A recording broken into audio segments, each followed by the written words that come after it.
4.8, number 394. We have the limit as x approaches 0 of 1 minus 1 on x to the xth power.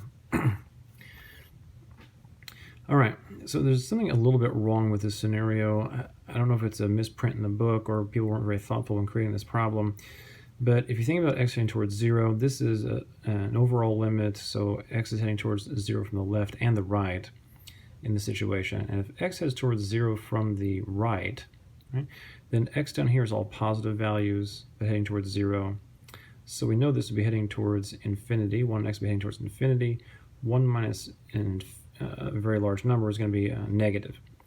But in general, we don't allow negative bases, right? Negative bases to exponential expressions because they ultimately generate complex numbers, right?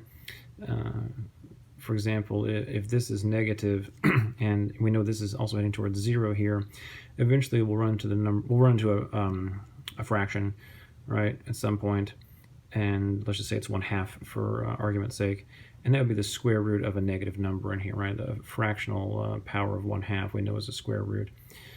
Matter of fact, all fractional powers will have some sort of root associated with them, and anytime it's going to be an even root, then the negative quantity in here, if x is heading towards 0 from the right, will make no sense for a real valued limit. To have complex values that it's streaming through until it reaches its real valued limit, it wouldn't make sense. So what we're going to do is I'm going to say this is heading towards 0 from the left of 0 and assume that's what they meant. And if I'm wrong, I apologize, but I have to assume that's the case. It's still a bit odd, but this is probably what is meant here. So let's see what's happening. We see that if we're heading towards 0 from the left, that this ratio will be negative, close to negative infinity, which means it's growing without bound, but in the negative direction.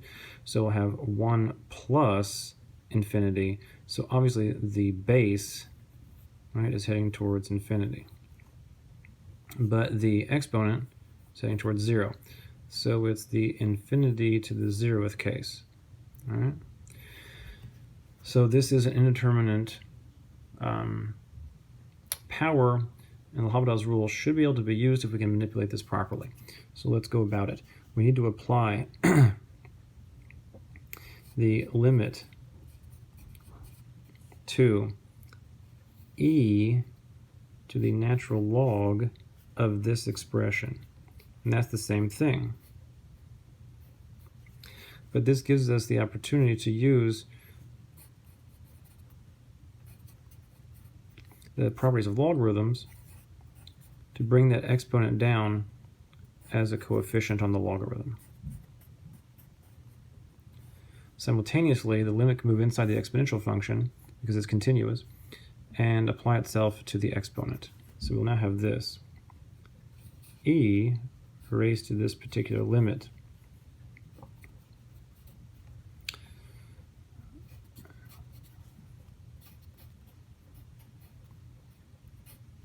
So if we can figure out the answer to this limit, which is in the exponent, we can just apply e to it, right? And then we'll have our answer to the original problem. All right, so let's take this limit out of context now. I don't want to keep writing this inside the exponent here. It just looks ridiculous and is cumbersome. So let's just write it down here. Try to find the limit as x approaches 0 from the left of x times the natural log of 1 minus 1 on x. All right, so what do we have? We have an indeterminate product at this point. It started as an indeterminate power. We have changed it to an indeterminate product because you can tell here that the logarithm will have an argument heading towards infinity. As we discussed a minute ago, this piece will head towards infinity. The natural log of something very large is also very large, slow growing, but still without bound. And this will be 0. So this is 0 times an infinity situation. So now, like I said before in a previous problem, I will change the x factor here into a 1 on x factor in the denominator so that we can start using L'Hopital's rule directly. So I have the natural log of 1 minus 1 on x over 1 on x. And now we see that this is an infinity over infinity case. L'Hopital's rule applies, and we should go ahead and apply it. So we'll now have the limit as x approaches 0 from the left of, I take the derivative of the top. The derivative of the top is going to be a little cumbersome at first. It will be, since it's the derivative of natural log, it'll be the derivative of the inside over the inside, or derivative of argument over argument.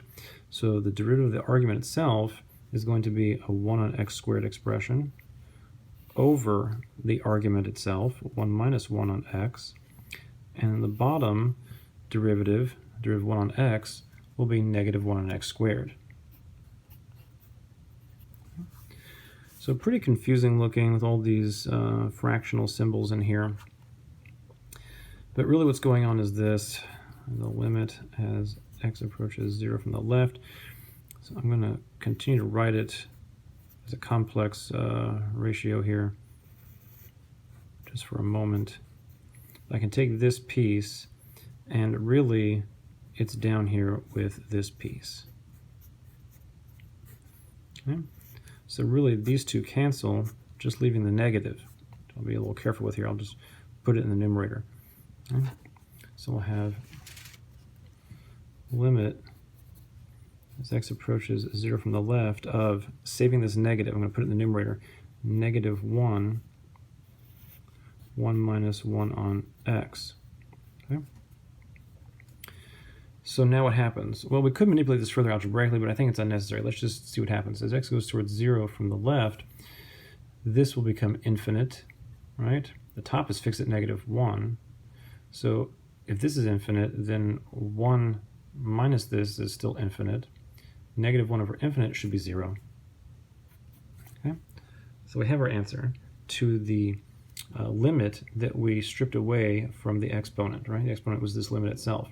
So therefore the actual answer to the whole problem is e, right? We still have that there, e to this limit. So e to the 0th is 1. There's our real answer.